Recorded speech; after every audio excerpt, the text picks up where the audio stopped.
بسم الله الرحمن الرحيم. الحمد لله. بسم الله الرحمن الرحيم. الحمد لله رب العالمين، والصلاة والسلام على المبعوث رحمة للعالمين نبينا محمد وعلى آله وصحبه أجمعين. أما بعد. Ndugu zangu Waislamu, nimepewa nafasi hii fupi tu na sikuitarajia kwa kweli kwa hii leo, lakini walillahi alhamd, nimefurahi kufika tena kwa mara ya pili katika msikiti huu, baitun min buyutillahi ta'ala, msikiti uliopo hapa katika mtaa wa Mti Mkavu. Ndugu zangu Waislamu, imamu ametusomea ayat min surati al-Baqara. Katika aya hizo alizozisoma, qala Allahu ta'ala: ya ayyuhan nasu ubudu rabbakum alladhi khalaqakum walladhina min qablikum la'allakum tattaqun. Enyi watu, mwabuduni Mola wenu aliyekuumbeni nyinyi na wale waliokuwa kabla yenu, la'allakum tattaqun, ili mpate kuwa na takwa. Ndugu zangu Waislamu, hii ni amri ya kwanza katika Qur'an. Hii ni amri ya kwanza katika Qur'ani ya kumwabudu Mola wetu. Ya ayyuhan nasu ubudu rabbakum alladhi khalaqakum walladhina min qablikum la'allakum tattaqun. Hii ni amri ya kwanza katika Qur'ani ya kwamba tumwabudu Mola wetu. Na jambo la ibada, kama tunavyojua wanafunzi sote, al-ibada kama alivyoarifisha Sheikhul Islam Ibn Taymiyyah rahimahullah, ismun jami'un likulli ma yuhibbuhu Allah wa yardah min al-aqwal wal a'mal adh-dhahira wal batina. Ibada ni jina ambalo linaenea, jina linalokusanya kila jambo analolipenda Allah na kuliridhia, iwe ni katika maneno, iwe ni katika vitendo vya dhahir na vya ndani. Kwa hiyo Allah subhanahu wa ta'ala anatuamrisha tumwabudu yeye ambaye ametuumba. Allah subhanahu wa ta'ala ndiye mstahiki wa kuabudiwa peke yake, la sharika lah, kwa sababu yeye ndiye aliyeumba kila kitu. Vyovyote vinavyoabudiwa min dunillah havina uwezo wa kuumba, kwa ajili hiyo havina haki ya kuabudiwa. Vyovyote vinavyoabudiwa min dunillah havijaumba kitu chochote, na kwa hivyo havina haki ya kuabudiwa kwa sababu havina uwezo wa kuumba. Yaqulu Allah subhanahu wa ta'ala: dhalika bi anna Allaha huwa al-haq wa anna ma tad'una min dunihi al-batil wa anna Allaha huwa al-aliyyul kabir. Allah subhanahu wa ta'ala ndiye haki wa kuabudiwa, na hivyo vingine vyote vinavyoabudiwa badala yake Allah ni vya batil. Kwa hiyo ibada ya haki anayostahiki kuabudiwa ni Allah subhanahu wa ta'ala peke yake, la sharika lah. Na ikiwa mtu atamwabudu Allah haki ya kumwabudu moja kwa moja kama alivyoahidi Allah, ni kwamba atapata takwa, la'allakum tattaqun, ili mpate kuwa na takwa. Na jambo la takwa Allah subhanahu wa ta'ala pia amelielezea katika siyam: ya ayyuhalladhina amanu kutiba alaykumus siyam kama kutiba alal ladhina min qablikum la'allakum tattaqun. Enyi mlioamini, mmefaradhishiwa saumu kama ilivyofaradhishwa kwa waliokuwa kabla yenu, ili mpate kuwa na takwa. Takwa maulama minas salaf ila al-khalaf wametofautiana katika maelezo ya taqwa. Nini taqwa? Nini kumcha Allah? Wengine wasema imtithalul awamir wa ijtinabun nawahi. Taqwa ni kutekeleza amri za Allah na kujiepusha na makatazo yake. Wengine wakielezea taqwa wanasema al-khawfu min al-jalil wal amalu bit-tanzil wal qana'atu bil qalil wal isti'dadu li yawmir rahil. Moja katika taarifati za taqwa, al-khawfu min al-jalil ni kumwogopa Allah, wal amalu bit-tanzil na kutekeleza yaliyomo katika Qur'ani, wal qana'atu bil qalil na kukinai kwa kichache alichokuruzuku Allah, wal isti'dadu li yawmir rahil na kujiandaa kwa siku ya safari, siku ya mauti. Wengine wakielezea at-taqwa an taj'ala bainaka wa baina adhabi llahi wiqaya, ni kujalia baina yako na baina ya adhabu ya Allah kinga. Hii ni katika taqwa. An taj'ala bainak wa baina adhabi llahi wiqaya pia ni katika taarifati za taqwa.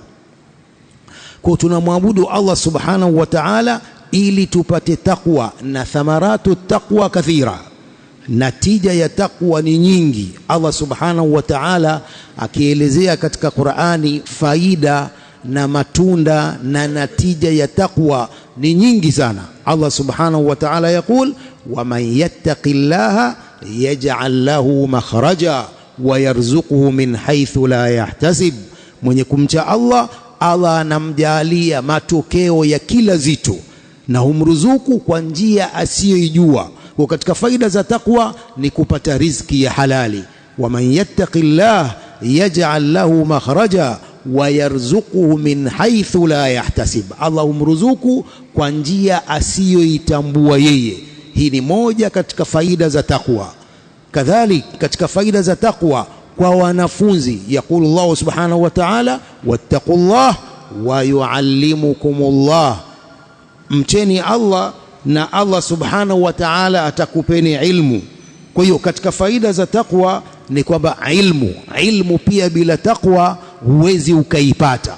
Kwa mcheni Allah na Allah atakupeni ilmu. Kwa jambo la taqwa linaingia kila upande, katika upande wa riziki, katika upande wa ilmu, katika upande wa matatizo. Mtu akiwa na matatizo, akiwa na taqwa, Allah subhanahu wa ta'ala anamuondoshea matatizo yake. Ya ayuha nnasu ubudu rabbakum alladhi khalaqakum walladhina min qablikum la'allakum tattaqun, ili mpate kuwa na taqwa. Kwa jambo la taqwa ni jambo muhimu, na jambo la taqwa ndilo linalotia watu peponi. Wenye taqwa ndio watakaoingia peponi, wasiokuwa na taqwa hawataingia peponi. Kwa jambo la taqwa ni jambo ambalo ni wajibu kwa kila mmoja wetu. Turudi katika ibada. Ya ayuhan nasu ubudu rabbakum alladhi khalaqakum walladhina min qablikum la'allakum tattaqun, enyi watu muabuduni Allah, muabudini Mola wenu aliyekuumbeni ili mpate kuwa na taqwa. Al-ibada, ndugu zangu Waislamu, kama la yakhfa alaikum, kwamba ibada masharti yake ni mawili au zid athalith, masharti ya ibada ni matatu. Kwanza al-iman, masharti ya ibada ni matatu. Kwanza al-iman, mtu awe na iman, kumwamini Allah subhanahu wa ta'ala, na nguzo zote za imani ni moja katika masharti ya kukubaliwa ibada. Al-iman, kuamini nguzo za imani zote sita, ni moja katika masharti ya kukubaliwa imani. Sharti ya pili al-ikhlas, kumtakasia Allah subhanahu wa ta'ala ibada zake. Lazima tuwe na ikhlas, tumtakasie Allah ibada zake, na ikhlas ina kinyume chake ambacho ni riya. Tukifanya ibada tumwangalie Allah subhanahu wa ta'ala, tufanye liwajihihi, tumfanye ibada kwa ajili ya uso wake yeye Allah subhanahu wa ta'ala. Tusiwe na riya, tusiwe na ujub, tusiwe na lolote ambalo litafanya ibada zetu zikataliwe.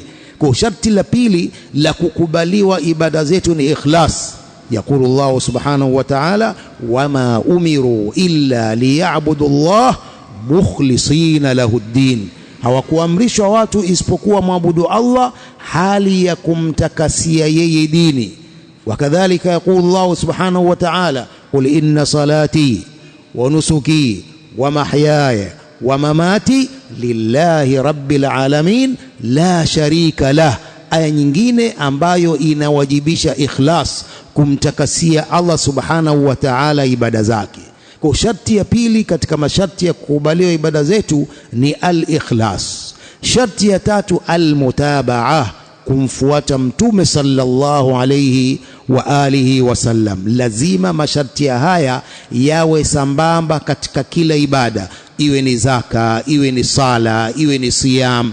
Kila ibada lazima masharti haya matatu yakamilike, vinginevyo ibada hiyo itakuwa imekataliwa, ibada haitakubaliwa, ibada haitakuwa na thawabu. Yakikosekana masharti haya, moja tu likikosekana, ibada hiyo haitakuwa imekubaliwa wala haitasihi ibada hiyo. Kama ibada mtu hana iman, ibada yake haikubaliwi. Kama hana iman ni kwamba ni kafiri. Ibada kama mtu hana ikhlas, ibada yake haikubaliwi.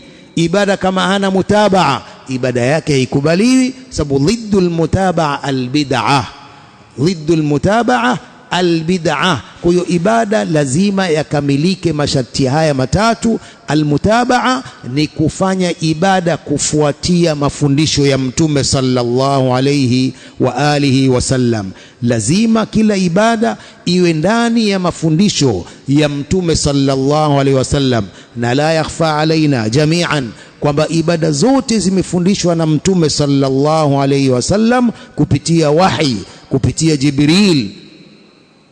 Mtume sallallahu alaihi wasallam amefundishwa ibada ya Allah subhanahu wa ta'ala kupitia kwa Jibril. Kwa hiyo Mtume sallallahu alaihi wasallam ibada zote tayari ameshazifundisha. Kwa hiyo lazima ibada inayofanywa iwe ndani ya mafundisho ya Mtume sallallahu alaihi wasallam. Hadha huwa almutabaa, hii ndiyo kumfuata Mtume sallallahu alaihi wa alihi wasallam. Kinyume cha mutabaa ni bid'a. Kinyume cha mutabaa ni uzushi. Ibada iliyo na uzushi, ibada hiyo haikubaliwi. Kama ibada haiko katika mafundisho ya Mtume sallallahu alaihi wasallam, si maneno yake, si vitendo vyake, si mafundisho yake, ibada hiyo inakuwa ni ya kibid'a. Ibada ya kibid'a haikubaliwi kwa sababu bid'a ni haramu. Ndugu zangu Waislamu, kwa hiyo haya ni masharti matatu. Tuhakikishe kila mmoja anapofanya ibada masharti haya matatu lazima yawepo, vinginevyo ni kwamba ibada yake itakuwa ni marduda, haikubaliwi. Na hii ni kwa aya ya Allah subhanahu wa ta'ala ya mwisho wa suratul Kahf. Allah subhanahu wa ta'ala aliposema, qul innama ana basharun mithlukum yuha ilayya annama ilahukum ilahun wahid faman kana yarju liqa'a rabbih falyamal amalan salihan wala yushrik biibadati rabbih ahada. Faman kana yarju liqa'a rabbih, anayetarajia kukutana na Mola wake, falyamal amalan saliha, na afanye amali njema. Wal amalu salih, amali njema na kila iliyo katika mutabaa, kila amali ambayo iko ndani ya mafundisho ya Mtume sallam, hiyo ndiyo amali njema. Wala yushrik biibadati rabbih ahada, wala simshirikishe yote katika ibada ya Mola wake. Hapa ndipo palipo na sharti ya ikhlas. Hapa pana sharti ya ikhlas. Kwa masharti haya yote yamedhibitiwa na aya hii ya Allah subhanahu wa ta'ala ya mwisho wa suratul Kahf. Ndugu zangu Waislamu, jambo la sunna na jambo la bid'a ni mambo ambayo katika mji wetu huu wa Tanga, jambo la sunna na jambo la bid'a, baadhi ya wakazi wa Tanga wanafahamu vibaya masala ya sunna na masala ya bid'a. Baadhi ya wakazi wa Tanga wanafahamu vibaya, wanaifahamu vibaya sunna, wanafahamu vibaya bid'a. Vipi wanafahamu vibaya sunna? Wengi katika wakazi wa Tanga wakiambiwa jambo hili ni sunna, wanasema kwamba ni dhiddul fardhi. Sunna ina maana kinyume cha faradhi. Sunna ina maana ya kwamba sunna ni kinyume cha faradhi. Ina maana kwamba unaweza ukaliwacha jambo hilo. Ukisema kwamba sunna ni kinyume cha faradhi, ina maana kwamba unaweza ukaliwacha, sio lazima. Yani sunna ni kinyume cha mambo ambayo, kuna mambo ambayo ni ya lazima na mambo ambayo sio ya lazima. Sasa wengi katika wakazi wa Tanga wanafahamu sunna kwamba sunna ni ile ambayo ni kinyume cha faradhi. Ina maana mambo ambayo sio ya lazima ndiyo maana ya sunna. Wanasahau kwamba sunna ndiyo Uislamu. Wanasahau kwamba kuna sunna wajiba na kuna sunna ambazo ghairul wajiba. Kuna sunna ambazo za lazima na kuna sunna ambazo sio za lazima, lakini sunna ndiyo Uislamu. Sasa jambo hilo la kwamba sunna ndiyo Uislamu, wengi katika wakazi wa Tanga wamelifahamu vibaya. Wanaona kwamba sunna haina maana kufanywa, sio lazima kufanya. Wengi katika wakazi wa Tanga wamekwenda katika ufahamu huo mbovu, ufahamu huo mbaya, na kuacha ufahamu wa kwamba sunna ndiyo Uislamu. Sababu kufuata sunna ni kumfuata Mtume sallallahu alaihi wasallam ambaye ndiye aliyeuleta Uislamu. Kwa sunna ndiyo Uislamu na Uislamu ndiyo sunna, kama alivyoelezea al-Imam al-Barbahari rahimahullah katika sharhu as-Sunna. As-sunnatu hiya al-Islam wal-Islamu huwa as-sunna wala yakhtalifu au la yaqumu ahaduhuma illa bil-akhar. لا يقوم أحدهما إلا بالآخر. لا تقوم السنة إلا بالإسلام ولا يقوم الإسلام إلا بالسنة. Uislamu hauwezi ukasimama isipokuwa kwa sunna, sunna haiwezi ikasimama isipokuwa kwa Uislamu. Kwa hili jambo linatakiwa libainishwe sana. Waislamu wengi hawajui masala ya sunna, wafundishwe, waelimishwe masala ya sunna na wajue kwamba sunna ndiyo Uislamu. Unapotekeleza sunna unatekeleza Uislamu, unapoacha sunna ni kwamba unawacha Uislamu. As-sunnatu hiya al-Islam wal-Islamu huwa sunna.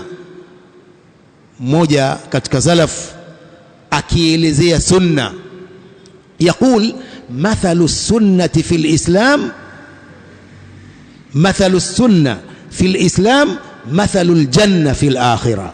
mfano wa sunna katika Uislamu ni mfano wa pepo huko akhira. Ndio mfano wa sunna katika Uislamu. قال من دخل السنة في الدنيا من دخل السنة في الدنيا سلم ومن دخل الجنة في الآخرة سلم. Mwenye kuingia peponi huko akhira anasalimika na moto, na mwenye kuingia katika sunna hapa duniani anasalimika na bid'a na uzushi. Kwa hiyo mathalu sunnati fi dunya mathalul jannati fil akhirah. Sasa maswala haya Waislamu wa Tanga wanatakiwa wabainishwe sana. Sheikh Muhammad hafidhahullah, Sheikh Muhammad Mafuta, mimi namuomba abainishe sana jambo hili la sunna. Hutuba zake nyingi, durusi zake nyingi, akusanye watu, abainishe sana jambo hili la sunna. Bado watu wengi wa Tanga hawajalifahamu vizuri, na ndio maana wengi wameingia katika masuala ya bid'a, kwa sababu hawajaifahamu sunna, kwamba sunna ndio Uislamu wenyewe. Wanapoacha sunna wanawacha Uislamu. Namuomba Sheikh hapa hafidhahullah alibainishe sana katika hutuba zake swala hili la sunna. Ndugu zangu Waislamu, sunna zimewachwa nyingi sana. Sunna nyingi zimewachwa kwa sababu ya ufahamu huu mbaya wa kwamba sunna ni kinyume cha faradhi. Sunna ni kinyume cha faradhi. Sunna si jambo la lazima. Sasa mambo mengi ya sunna yamewachwa kwa sababu ya ufahamu huu mbaya. Huu ni ufahamu mbaya ambao unasababisha sunna nyingi za Mtume SAW ziwachwe nyuma, zisitekelezwe. Kwa ndugu zangu Waislamu, jambo la sunna linatakiwa lipigiwe upatu sana, hasa nyinyi mliopo hapa Tanga mnaofanya da'wa Tanga, iwe ni mashekhe, iwe ni wanafunzi, iwe ni maduat, mfanye da'wa hii ya sunna ili ieleweke vizuri katika mji wa Tanga. Kuna da'wa zilikuja za zamani hapa zikajiita ansaru sunna, tunanusuru sunna, wenye kunusuru sunna, lakini la sunnata nasaru wala albid'ata taraku. Wamebakia katika bid'a zao, hawakuinusuru sunna, pamoja na kwamba wana jina kubwa ansaru sunna, lakini hawana sunna yoyote walinusuru, kwa sababu wao wamepinda. Vipi mtu utapinda halafu uwe unanusuru sunna? Haiwezekani. Kwa hiyo wamebaki wana bid'a vile vile kwa sababu sio wa kweli katika dawa zao. Ndugu zangu Waislamu, ahlus sunna wa hakika, uhalisia wa ahlus sunna ni salafiyun. As-salafiyun ndio ahlus sunnati wal jamaa waliokusudiwa na aya za Allah subhanahu wa ta'ala, waliokusudiwa na hadithi za Mtume sallam. Ni salafiyun ndio ahlus sunnati wal jamaa. Aya Allah subhanahu wa ta'ala, yauma tabyaddu wujuhun wa taswaddu wujuh, siku ambapo nyuso zitakuwa nyeupe na nyuso nyingine zitakuwa nyeusi. Ibn Abbas radhiyallahu anhuma akifasiri aya hii, yauma tabyaddu wujuh, qal wujuhu ahli sunna, nyuso za ahli sunna zitakuwa nyeupe siku ya kiyama. Hii ni katika athari nzuri za sunna. Katika athari nzuri za sunna ni kwamba nyuso za ahli sunna zitakuwa nyeupe siku ya kiyama, nyuso za ahlul bid'ah zitakuwa nyeusi. Kwa hiyo wanatakiwa watu wabainishiwe kwamba ahlus sunna wal jamaa wa kweli, ahlus sunna wal jamaa wa hakika ni salafiyun, wale wanaofuata Qur'ani na sunna kwa ufahamu wa hao as-salafu salih, watu wema waliopita ambao ni masahaba na tabi'un na atba'u tabi'in. Hawa ndio ahlus sunna wa kweli. Hadithi ya Mtume sallam, hadithul iftiraq, افترقت النصارى على 71 فرقة، واختلفت اليهود على 71 فرقة، واختلفت النصارى على 72 فرقة، وستختلف هذه الأمة على 73 فرقة كلها في النار إلا واحدة. قالوا من هم يا رسول الله؟ قال الجماعة. Hawa ndio ahlus sunnati wal jamaa. Kikundi kimoja tu ndicho kitakachonusurika na moto, vinginevyo vyote vitakwenda motoni kwa hadithi ya Mtume sallam. Ndugu zangu Waislamu, mahizbi wote hadithi hii hawaitaki. Mahizbi wote hadithi hii hawaitaki kwa sababu inawagusa.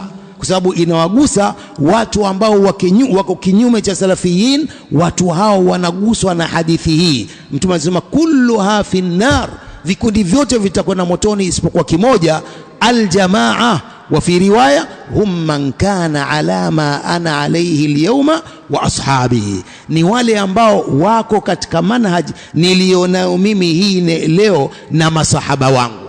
Hawa ndio as-salafiyun, kufuata ufahamu Qur'ani na hadithi kupitia ufahamu wa watu wema waliopita ambao ni masahaba na tabi'un na atba'u tabi'in. Wanaowafuata hawa ndio ahlus sunnati wal jamaa wa kweli. Wengineo wote ni waongo.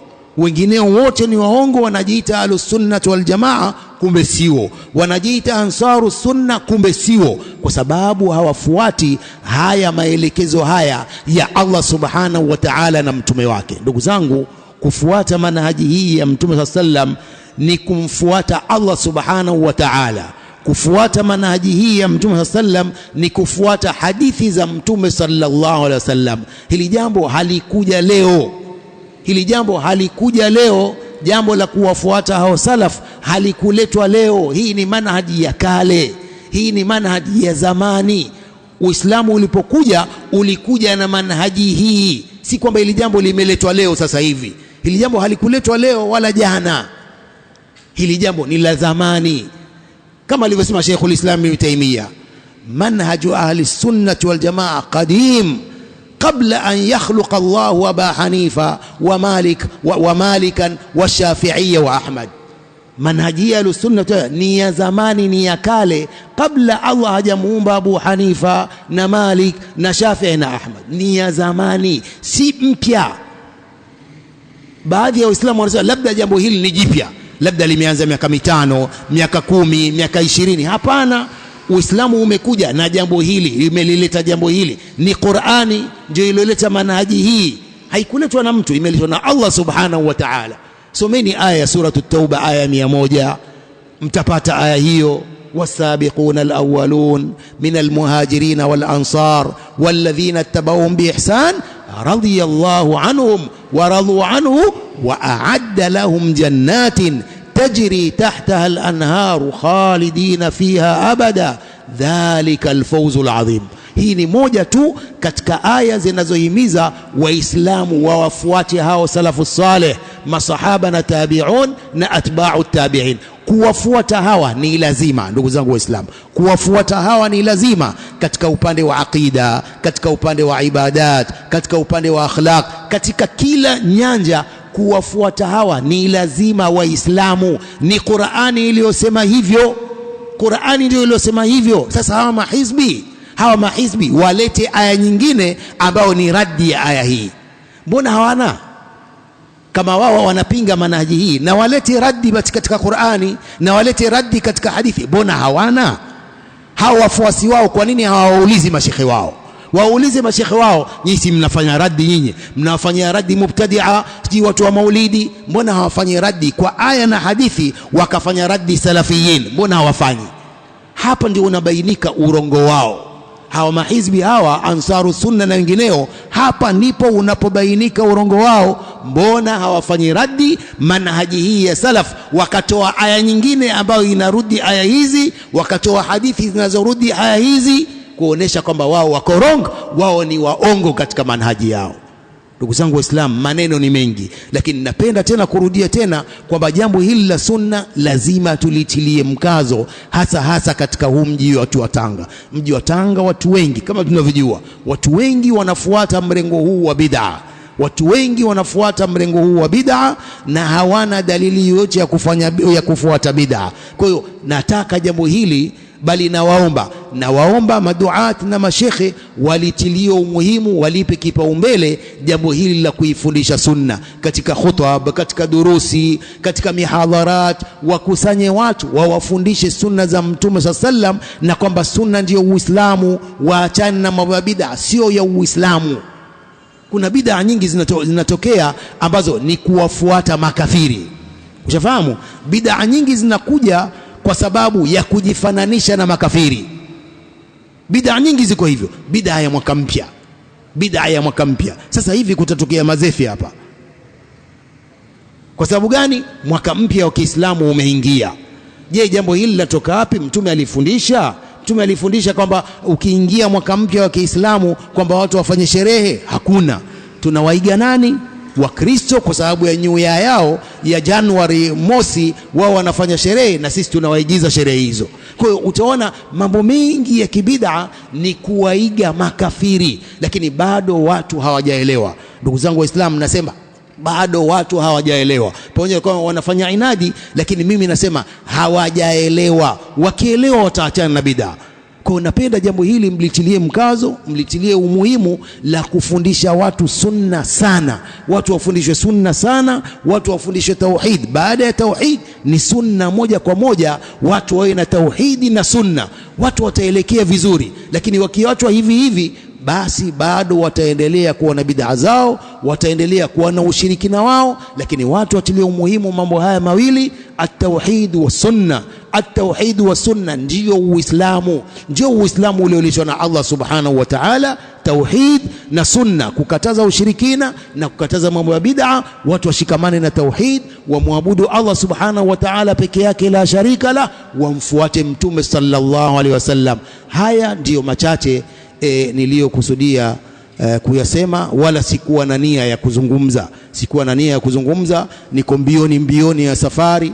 Basi Sheikh Muhammad Amin ameshika mkono tu haraka kanitia kwenye gari, lakini sikuwa na sijapangilia kuzungumza lolote, wala kalima wala muhadhara. Inshallah siku nyingine nikija nitapangilia pengine muhadhara, lakini leo sikupangilia muhadhara wote wala kalima lolote. Nasema nashukuru sana kwa kunisikiliza.